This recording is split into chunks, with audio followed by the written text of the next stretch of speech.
এই মুহূর্তে আমরা যে খবরের দিকে নজর রাখবো, কেআইএ কাঁচি ইন্ডিপেন্ডেন্স আর্মি তাদের কাছে কাচিন ইন্ডিপেন্ডেন্স আর্মি তাদের কাছে এবার ফের মাথা নত করতে হচ্ছে চীনকে। যেটা বলা হচ্ছে জুনটার তরফ থেকে, যে জুনটার সঙ্গে যাতে যুদ্ধবিরতি হয় সেই অনুরোধ জানানো হচ্ছে চীনের তরফ থেকে। কাচিন ইন্ডিপেন্ডেন্স আর্মির কাছে এই অনুরোধ চীনা সরকারের প্রতিনিধিদের জানালেন কেআইএ মুখপাত্র। চীনের প্রতিনিধিরা দেখা করে কিয়া জেনারেলের সঙ্গে চীনের দোরগোড়ায় কিয়া ও মিত্রবাহিনী। দুশ্চিন্তা বাড়ছে চীনের, দুষ্প্রাপ্য খনিজ রয়েছে কাচিন মাটির তলায়, সবটাই দখল বিদ্রোহীদের। মাথা নোয়াতে বাধ্য হচ্ছে চীন। ভারতের সঙ্গে বৈঠক করে সমাধান চাওয়া হচ্ছে, এমনটাই সূত্র মারফত জানা যাচ্ছে। ভারতের সঙ্গে বৈঠক করে এই সমাধান চাইছে চীন।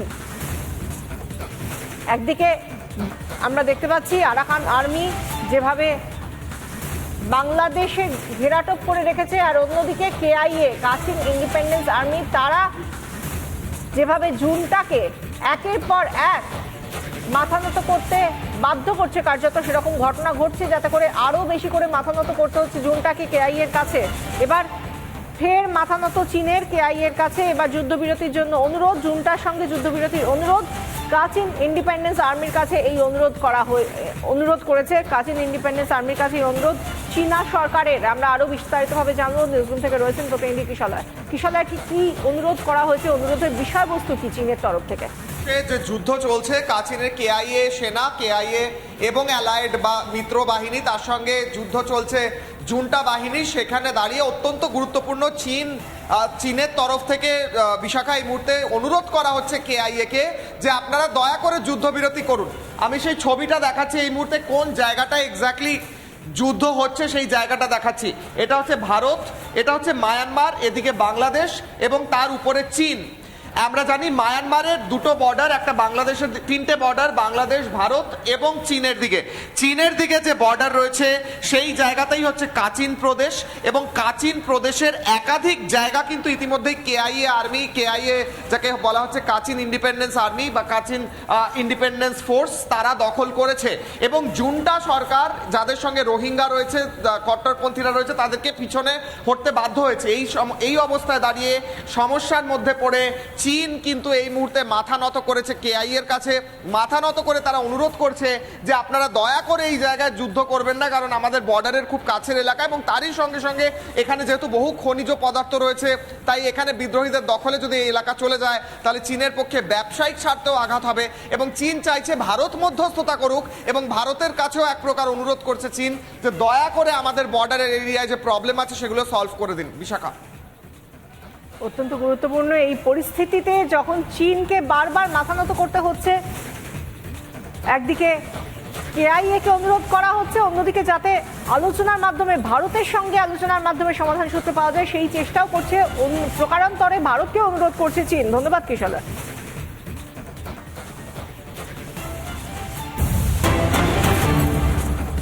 পশ্চিম আরাকানে আরও তীব্র লড়াই, গাতে একের পর এক জুনটা পোস্ট দখল আরাকান আর্মির।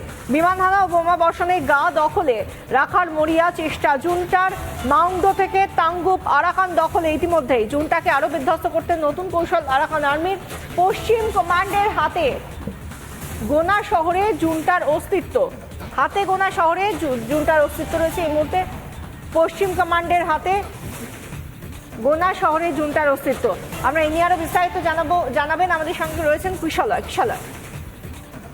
একেবারে এই মুহূর্তে দাঁড়িয়ে যেটা বলছিলাম বিশাখা, এর আগেও বলছিলাম এবং ম্যাপেও দেখাচ্ছিলাম যে মায়ানমারের এইটা হচ্ছে পূর্ব দিক, এটা হচ্ছে পশ্চিম দিক, এটা পূর্ব দিক। এই অঞ্চলে যেখানে মূলত চীনের সঙ্গে বর্ডার, সেখানে যেমন আরাকান আর্মি, সেখানে যেমন কেআইএ প্রসিড করছে, এগোচ্ছে এবং এক এক জায়গা দখল নিচ্ছে, তেমনই পশ্চিম প্রান্তেও এই সমস্ত এলাকায় কিন্তু আরাকান আর্মি এক এক জায়গায় দখল নিচ্ছে। অর্থাৎ জুনটা সরকার বা জুনটার যে সেনা, তারা কিন্তু পশ্চিম দিক এবং পূর্ব দিক দুদিক থেকেই পিছু হচ্ছে বিশাখা। এবং সেই জায়গায় গুরুত্বপূর্ণ বিষয় হচ্ছে পশ্চিমে বাংলাদেশের সঙ্গে সীমান্ত রয়েছে মায়ানমারের এবং পূর্ব দিকে রয়েছে চীনের সঙ্গে সীমান্ত, মাঝে রয়েছে ভারতের সঙ্গে কিন্তু এই প্রত্যেকটি ফোর্স অত্যন্ত ভালো সম্পর্ক মেনটেন করতে চায়। যত বিদ্রোহী রয়েছে তাদের নেতারা ভারতের সঙ্গে ভালো সম্পর্ক রাখতে চায়। কিন্তু এখন সমস্যায় পড়েছে চীন এবং সমস্যায় পড়েছে বাংলাদেশ, কারণ এক একটা অঞ্চল দখল হয়ে যাচ্ছে এবং আরাকান সেনা হোক কিংবা পূর্ব দিকে যে কেআইএ আছে সেই কেআইএ ফোর্স হোক, প্রত্যেকে কিন্তু জুন্টা বাহিনীকে পিছু হটিয়ে এই গোটা এলাকা যেগুলো খনিজ সম্পদে ভরপুর কিংবা বন্দর সেগুলো দখল করছে এবং পশ্চিমে আরও তীব্রতা বাড়ছে। এবং এই মুহূর্তে দাঁড়িয়ে আমরা দেখেছি আন শহর দখল হয়েছিল, একের পর শহর দখল হচ্ছে, খান্ডওয়ে থেকে মাংডোস, প্রত্যেকটা শহর দখল হয়ে এখন কিন্তু শেষ কয়েকটা শহর মাত্র জুন্টার দখলে আছে, সেটাও কিন্তু যে কোনো মুহূর্তে পড়ে যেতে পারে বলে সূত্রের খবর, কারণ যুদ্ধ বাড়ছে। আমাদের সঙ্গে থাকো কিশলয়, একের পর এক আপডেট উঠে আসছে। আর এরই মধ্যে এর পরের যে আপডেট, এর পরের যে বিষয় আমরা নজর রাখবো, যে খবরের দিকে নজর রাখবো, আমাদের দেশের যে খবর সেই খবরের দিকে নজর রাখি। একেবারে আমাদের যে এরপরে ব্রেকিং নিউজ, আম্বেদকর ইস্যুতে আজও উত্তাল সংসদ। আম্বেদকর ইস্যুতে সংসদ চত্বরে বিক্ষোভ, সংসদের মকর দ্বারে বিরোধীদের বিক্ষোভ।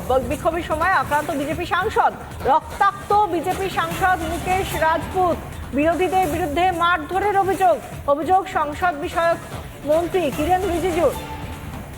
একজন সাংসদ, বিজেপি সাংসদ, তিনি রক্তাক্ত হচ্ছেন, মুকেশ রাজপুত। বিরোধীদের বিরুদ্ধে মারধরের অভিযোগ করছেন খোদ সংসদ বিষয়ক মন্ত্রী কিরেন রিজিজু। এই অভিযোগ করছেন তিনি। আম্বেদকর ইস্যুতে আজও উত্তাল হলো সংসদ চত্বরে বিক্ষোভ, সংসদের মকর দ্বারে বিরোধীদের বিক্ষোভ। বিক্ষোভের সময় আক্রান্ত বিজেপি সাংসদ মুকেশ রাজপুত। শুধু আক্রান্তই নন, তিনি রক্তাক্ত হয়েছেন। বিরোধীদের বিরুদ্ধে মারধরের অভিযোগ এবং সেই অভিযোগ করেছেন খোদ সংসদ বিষয়ক মন্ত্রী কিরেন রিজিজু। এই পরিস্থিতি গণতন্ত্রের পীঠস্থানে একজন সাংসদকে রক্তাক্ত অবস্থায় তাকে দেখা যাচ্ছে। আমরা রাহুল গান্ধীকে শুনছি, রাহুল গান্ধীকে দেখতে পাচ্ছি এবং তার পাশাপাশি মুকেশ রাজপুত যিনি রক্তাক্ত হয়েছেন, আক্রান্ত হয়েছেন, তাকেও দেখতে পাচ্ছি, তিনি মাটিতে পড়ে রয়েছেন। আম্বেদকর ইস্যুতে ফের উত্তাল সংসদ, বিক্ষোভ সংসদ চত্বরে, সংসদের মকর দ্বারে বিরোধীদের বিক্ষোভের সময় আক্রান্ত বিজেপি সাংসদ, রক্তাক্ত হন বিজেপি সাংসদ মুকেশ রাজপুত। বিরোধীদের বিরুদ্ধে মারধরের অভিযোগ উঠেছে এবং সেই অভিযোগ করেছেন খোদ সংসদ বিষয়ক মন্ত্রী কিরেন রিজিজু। একদিকে বিজেপির বিক্ষোভ, অন্যদিকে বিরোধীদের বিক্ষোভ আমরা দেখতে পাচ্ছি। একই সঙ্গে দুটো ছবি সংসদ চত্বর থেকে উঠে আসছে। আম্বেদকর ইস্যুতে সংসদ চত্বরে একদিকে বিরোধীদের বিক্ষোভ, অন্যদিকে বিক্ষোভ বিজেপি সাংসদদের। এবং এই বিজেপি সাংসদদেরই একজন মুকেশ রাজপুত, যাকে রক্তাক্ত হতে হয়েছে আজকে।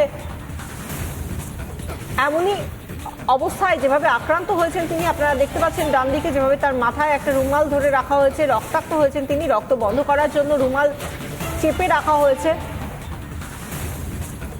সংসদ চত্বরে বসে পড়েছেন, আক্রান্ত হয়েছেন, রক্তাক্ত হয়েছেন এবং এই ঘটনার অভিযোগ করেছেন খোদ সংসদ বিষয়ক মন্ত্রী কিরেন রিজিজু।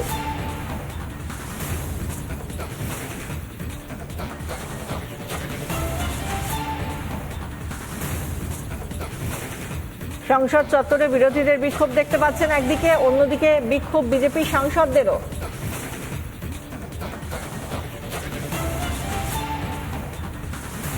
धक्का लगा, मेरे ऊपर गिर पड़ा और मैं नीचे गिर गया। किसने धक्का मारा? राहुल गांधी ने? हाँ, राहुल गांधी ने। राहुल गांधी ने धक्का मारा? राहुल गांधी सीढ़ी के ऊपर में मैं खड़ा हुआ था और राहुल गांधी ने आकर के एक एमपी को धक्का लगा और मेरे ऊपर गिर पड़ा और मैं कहाँ चोट लगी सर आपको? गांधी एक एमपी को धक्का लगा, मेरे ऊपर गिर पड़ा। কি হয়েছিল, কি ঘটনায় তা বললেন কোনো মতে মুকেশ রাজপুত, আক্রান্ত বিজেপি সাংসদ। এবং তার পাশাপাশি আমরা দেখাচ্ছি যে কিভাবে উত্তাল হয়ে উঠেছে সংসদ চত্বর, বিক্ষোভ প্রদর্শন। বিরোধীদের বিরুদ্ধে মারধরের অভিযোগ বিজেপির। এই অভিযোগ শুধুমাত্র বিজেপির নয়, এই অভিযোগ করেছেন সংসদ বিষয়ক মন্ত্রী কিরেন রিজিজু, যে মারধর করা হয়েছে।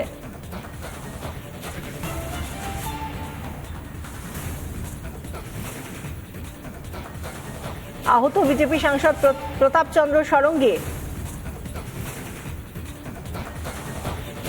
আমাদের সঙ্গে রয়েছেন আমাদের প্রতিনিধি কিশলয়। কিশলয়, ঠিক কি ঘটেছে যার জেরে এরকম একটা পরিস্থিতি তৈরি হলো? বিক্ষোভ তো আমরা আগেও দেখেছি, আজকে কি এমন হলো? দেখো বিশাখা, সেই ছবি ফুল ফ্রেম রাখতে বলবো। একাধিক ছবি আমাদের কাছে আসছে একদম সংসদ ভবনের সামনে থেকে। আম্বেদকরকে অপমান করেছেন অমিত শাহ, এমন ইস্যুতে কংগ্রেস প্রথমেই বিক্ষোভ দেখানো শুরু করে এবং সেই বিক্ষোভ ধীরে ধীরে এতটাই বৃদ্ধি পায় যে গোটা এলাকা দিয়ে কোনো সাংসদ ভেতরে ঢুকতে পারছিলেন না। বিজেপি সাংসদরা অভিযোগ করেন তারা পার্লামেন্টে ঢুকতে পারছেন না, সেই কারণে বিজেপি সাংসদরাও মকরধ্বজের সামনে, মকরধ্বজ যে গেট রয়েছে তার সামনে কিন্তু বিক্ষোভ দেখাতে শুরু করেন।